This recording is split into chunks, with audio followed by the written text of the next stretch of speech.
So this project is to revise a course called Threads of History, which uses textiles as a way to look at global history. We're helping kind of give resources to Michelle that she can use to help teach. One of the things we've been working on is students who are taking this class might not have a textile background. So like saying warp or weft to them might not really mean anything, where if you know something about weaving, you would know what that is.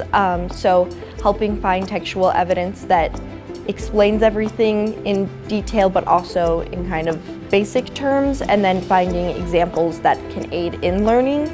We both began with looking at mostly digital virtual collections. A lot of our research has been in the Victoria and Albert Museum, and they have a pretty extensive textile collection.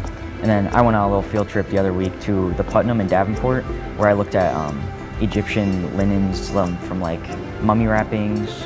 And then we have our visit to the Westerheim planned, where we're going to talk with textile curators and hopefully get to see some things like close up. So looking at, I think, historical examples encourage us to think a little bit more critically and more consciously about what is it that we're wearing? How does that whole production chain work? I think that fabrics, textiles, clothing has in general been one of the biggest economic drivers and one of the biggest drivers of like economic change.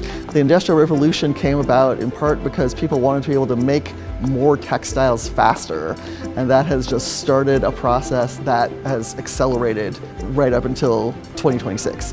I'm trying to go back a little bit and encourage us to be aware of people's everyday life, but also to see kind of the bigger picture of how things are made and where they come from.